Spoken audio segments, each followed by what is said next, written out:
Ladies and gentlemen, life often confronts us with moments that test our limits physically, emotionally, and spiritually. In these times, it's easy to feel defeated, to question our worth, and to wonder why we must endure such pain. But what if those moments of weakness weren't signs of failure, but opportunities to uncover a deeper strength? What if the grace of God is not found in our perfection, but in our dependence? Here are four key truths that help us find strength in weakness through God's grace. Number one, weakness is not defeat, it's an invitation. In a world that constantly praises strength, self-sufficiency, and control, weakness is often seen as failure. It's something people try to hide, avoid, or overcome quickly. Society teaches us to hustle harder, stay strong, and never let our guard down.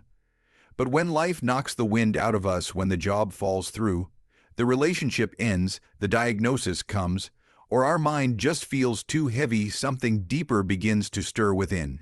It is in those moments, when our own strength finally runs out, that a quiet invitation is offered to stop relying on ourselves and start leaning into something greater.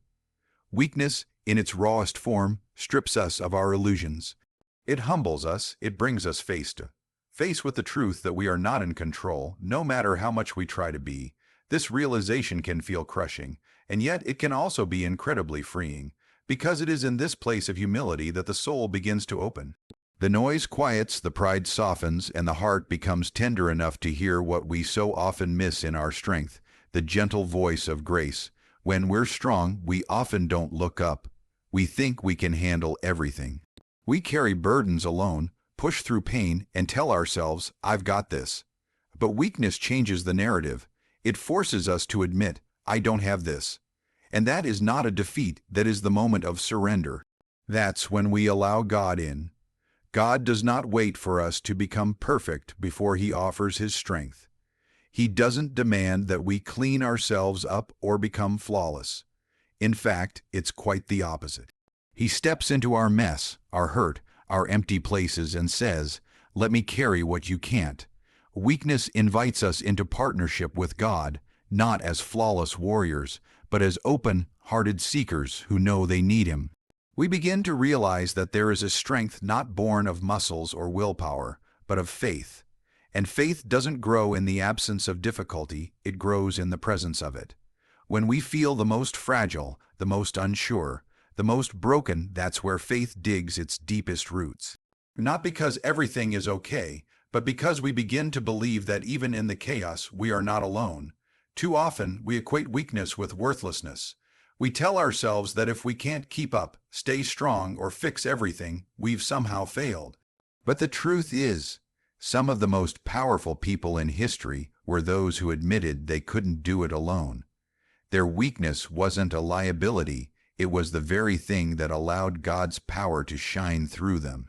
Think about the people who inspire you most. They're not perfect, they're not untouchable, they're real. They faced pain, disappointment, loss, and still stood. Not because they had all the answers, but because they found something stronger than themselves to hold on to. And in doing so, they remind the rest of us that it's okay to feel weak because God meets us there. Weakness also builds connection. When we allow ourselves to be vulnerable, we create space for others to do the same. No one relates to perfection. People connect through shared struggle, honesty, and the courage to be real. When we stop hiding our weaknesses and start embracing them as part of our story, we give others permission to be honest about theirs. And suddenly, we're not isolated, we're united. There is something sacred about saying, "I can't do this alone," and watching how God moves when we finally let go.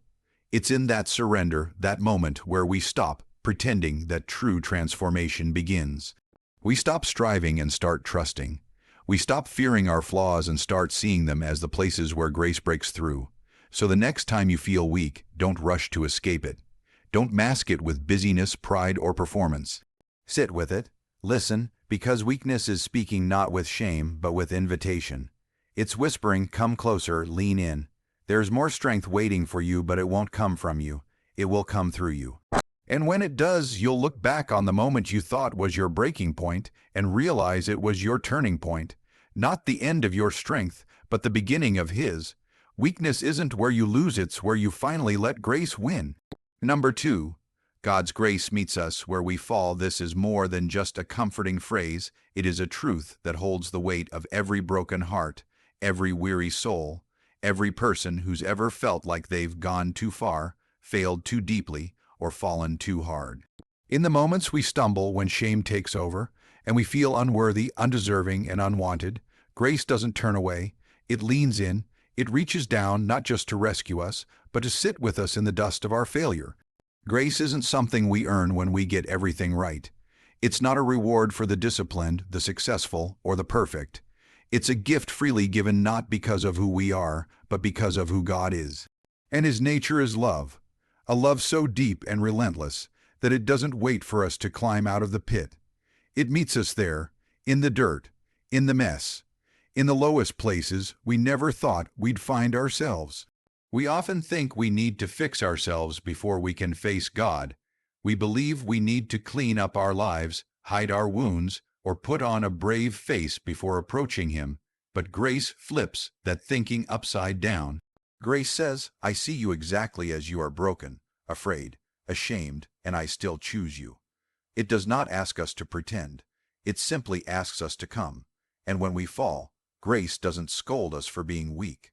It reminds us that weakness is not disqualification. It is where healing begins. Falling is part of being human. We all make mistakes. We all fail. We all carry regrets. But the beauty of God's grace is that it isn't shocked by our imperfections. He knew them before we did, and still He chooses to love us not reluctantly, but with passion. That kind of love changes everything. It tells us that no matter how far we fall, we never fall out of His reach. When we fall, what we often feel first is distance from others, from ourselves, from God. We isolate, we withdraw, and we hide. But grace moves toward us, not away. It doesn't require us to find our way back. It comes looking. Like a shepherd searching for one lost sheep, or a father running to embrace a wayward child, grace pursues. And when it finds us, it doesn't demand an explanation. It opens its arms. There's a kind of tenderness in God's grace that can't be found anywhere else. It doesn't just lift us up, it understands. It knows what pain feels like. It knows what it's like to be rejected, abandoned, misunderstood. And because of that, God doesn't just rescue us out of pity, He meets us with compassion. He doesn't say, get it together. He says, let me hold you together. Some of the most powerful moments in life happen not when we're standing strong, but when we're broken and honest. It's in those moments we realize we were never meant to carry everything alone. Grace meets us in our rawest state when the mask is off, the tears are real, and the truth is out. And still, it does not leave us. God's grace is not fragile. It doesn't get scared off by our darkness. It doesn't hesitate when we fall into patterns we promised we'd break. It doesn't keep a score of our failures. It's relentless, steady, and unwavering. The very places we think disqualify us are often the places where God wants to show us how deeply we are loved. Grace turns our worst moments into sacred ground, not because the pain is good, but because God's presence in it is holy. And even when we fall again after promising we wouldn't, grace is still there. It never runs out. It never gives up. Its supply is endless because it's anchored in a love that is eternal. God is not surprised by our struggle. He is not disappointed by our humanity. He made us, He knows us, and still, He chooses to stay. So if you've fallen again and you feel like there's no way back, know this. You don't have to climb your way to grace. Grace is already at your feet. It's already beside you. It doesn't ask you to be perfect, it just asks you to let it in. Let it wrap around your wounds, let it speak louder than your shame. Let it remind you that your failure is not your identity. There's nothing too messy for God, no fall too deep, no mistake too big. His grace doesn't come with conditions, it comes with open arms, and in the very place where you think it's over, grace begins something new, something redemptive, something beautiful.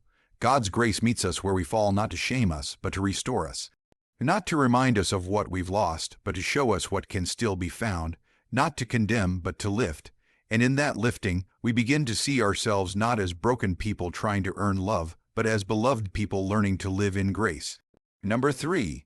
Your struggle can be someone else's hope. This idea is a powerful reminder that the hardships we face are not just burdens to bear in silence or reasons to feel isolated and alone. Our struggles, painful as they may be, hold a greater purpose beyond our own lives. When we open up about our journey, the challenges, the setbacks, the moments of despair, we offer something invaluable to others: hope. Hope that they too can overcome. Hope that they are not alone, and hope that light can break through even the darkest nights. It's easy to feel ashamed of our struggles. We live in a culture that often celebrates success and hides pain. There's pressure to appear strong, to keep smiling, to give the impression that life is perfect. But the truth is, everyone fights battles behind closed doors. The difference is that when we share our stories not as people who have it all together, but as people who have endured and kept going, we become beacons for those who feel lost in their own storms. Think about the times you've been inspired by someone else's honesty about their difficulties. When a friend admits they've faced depression or loss, it gives you permission to be vulnerable too. When a public figure speaks about their failures or fears, it breaks down the illusion of perfection and reminds us that struggle is part of the human experience. This connection, born out of shared pain, is the foundation of hope. Your struggle becomes hope when you choose to share it with authenticity and courage. It's not about glorifying pain or seeking sympathy. It's about showing others that surviving hardship is possible. Your story can be the proof someone else needs to hold on when they want to give up. It can be the voice that whispers, "I've been there, and you will get through this." That voice has the power to save lives, to change futures, to shift perspectives. Sometimes, the very wounds we wish we could hide become the bridges that connect us to others. When we allow ourselves to be open about our weaknesses and failures, we break down barriers. Others see that they are not alone in their struggle, and that realization can be life-changing. It reminds them that imperfection does not mean unworthiness, and that healing is possible. Your struggles are also a source of empathy. People who have walked through difficult times develop a deeper compassion for others. This empathy fuels community and support, creating a space where people can be honest and receive encouragement without judgment. When you share your journey, you invite others to do the same, fostering a cycle of mutual healing and hope. It's important to remember that hope doesn't mean the struggle disappears. It doesn't erase the pain or make the problems vanish overnight. Instead, hope is the belief that despite the hardship, there is a future worth fighting for. It's the light that shines in the darkness, the promise that things can get better, and the strength to take one more step forward. Many people underestimate the impact of their story. They think their pain is too small, too personal, or too messy to help others. But hope is not about perfection, it's about perseverance. Even the smallest acts of honesty can ripple out in ways we never imagine. A conversation shared, a message posted, or a moment of vulnerability can inspire someone else to keep moving forward. Your struggle can also encourage growth, both yours and theirs. When you look back on your journey, you begin to see how challenges shaped you, how they refined your character, and how they deepened your faith or resilience. Sharing that growth not only validates your experience, but offers others a roadmap through their own difficulties. It shows that pain, while hard, can produce strength and wisdom. Moreover, hope is contagious. When one person dares to share their story of struggle and survival, it often inspires others to do the same. This creates a community built on authenticity and support, where people lift each other up instead of tearing each other down. In such communities, hope thrives because no one faces their battles alone. There's also a spiritual dimension to this truth. Many faith traditions teach that our suffering has meaning and that God can use even our deepest wounds for good. When we allow God's grace to transform our pain, our struggles become testimonies of His love, mercy, and power. Our stories then not only bring hope to individuals, but also glorify a greater purpose beyond ourselves. So, if you're in the midst of a struggle, know that you are not wasting your pain.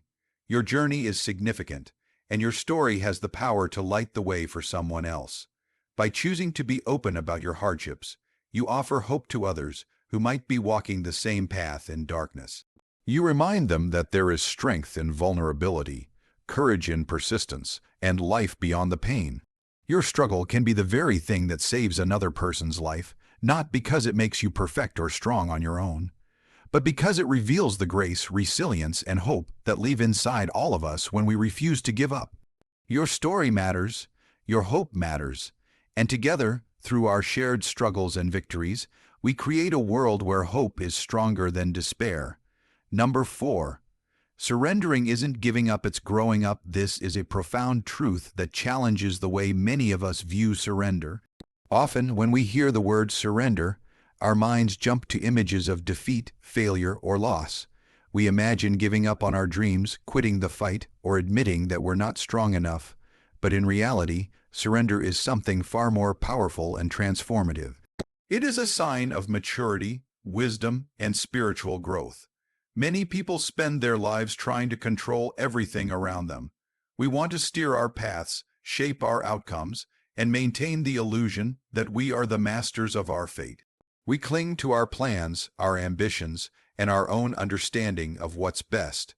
This is natural, it's human to want to hold on tightly to what we think we need. But this grip can become a cage, limiting our ability to grow and experience true freedom. Surrender, in the truest sense, is the intentional act of letting go. It's a conscious decision to release control and trust something greater than ourselves. This act requires courage because it means admitting that we don't have all the answers and that we can't always make everything happen on our own terms. But instead of being a sign of weakness, this admission is a mark of maturity. It shows that we have grown beyond the need to prove ourselves and are ready to embrace life with humility and openness. When we surrender, we stop fighting against reality and start accepting it. This doesn't mean we stop hoping or working toward better circumstances. It means we stop resisting what is outside of our control and instead cooperate with it. We learn to discern what we can change and what we need to leave in the hands of God or the universe. This shift in perspective is where true growth begins because it frees us from the exhausting cycle of frustration and disappointment that comes from trying to control everything. Surrendering also deepens our faith and trust. It teaches us that strength is not always about pushing harder, but sometimes about leaning in. When we surrender, we acknowledge that we need help, guidance, and support beyond ourselves. This acknowledgement opens the door for grace and power to work through us in ways we never imagined. It allows us to move from self-reliance to God-reliance, from anxiety to peace, from fear to hope. Many spiritual traditions emphasize surrender as a pathway to enlightenment or spiritual maturity. It is the moment when the ego steps back and the soul steps forward. When we surrender, we stop resisting the flow of life and start moving with it. We become more adaptable, patient, and compassionate, qualities that reflect inner strength rather than weakness. This process transforms not only how we see ourselves, but also how we relate to the world and others around us. Surrendering also means letting go of pride and the illusion of control. Pride can keep us stuck because it convinces us that asking for help or admitting vulnerability is a sign of failure. But real growth comes when we recognize that vulnerability is a doorway to authenticity and connection. When we surrender pride, we open ourselves up to learning, healing, and transformation. We become willing to receive as much as we give. It's important to understand that surrendering is not passive resignation. It's not about sitting back and doing nothing. Instead, surrender is an active choice to cooperate with life's challenges rather than resist them. It's a shift from fighting against the current to learning how to swim with the tide. This shift brings peace and clarity, enabling us to make wiser decisions and take purposeful action without being driven by fear or frustration. Surrender can be especially difficult in times of hardship. When things fall apart or don't go as planned, our instinct is often to resist fiercely, to grasp tighter, or to blame ourselves or others. But surrender invites us to pause and ask, what am I holding onto that I need to let go of? What control am I trying to maintain that's causing me pain? In this space of honest reflection, we begin to see that growth often requires the loss of old ways of thinking, old habits, and old fears. This kind of surrender leads to freedom. When we stop struggling against what is, we free up energy to focus on what can be. We free ourselves from the burden of carrying the whole world on our shoulders and invite peace to enter our hearts. We grow up emotionally and spiritually because we learn to live in harmony with life's rhythms rather than against them. Surrender also transforms our relationships. When we stop trying to control others or outcomes, we create space for genuine connection, respect, and love. We become less reactive and more responsive. We listen better, forgive more easily, and offer grace more freely. These changes come not from weakness, but from the strength that comes with maturity. Ultimately, surrender is about trust in ourselves, in life, and in God's plan. It's about recognizing that while we may not understand everything, there is a purpose and order beyond what we see. This trust doesn't mean giving up on our dreams or abandoning hope. It means holding our dreams lightly, being open to new paths, and believing that what's meant for us will come in the right time and way. Growing up means learning this balance, to fight when necessary and to surrender when it's wiser, to act boldly and to let go gracefully, to hold on and to release. Surrender is not the end of the journey, but a vital part of it. It's the moment we stop resisting and start becoming who we were always meant to be. So, when life feels overwhelming and you're tempted to think surrender is defeat, remember it is actually a sign that you're growing up. It is a step toward freedom, maturity, and peace. It is the gateway to a deeper strength, one that doesn't come from ourselves, but from trusting and walking alongside a power greater than anything we could imagine. You may feel broken, you may feel empty, but remember this: even in the deepest valley, God is not absent, He is present, shaping your weakness into strength, not by removing the trial, but by walking with you through it. That is the miracle of grace. That is where true strength is found. Thank you.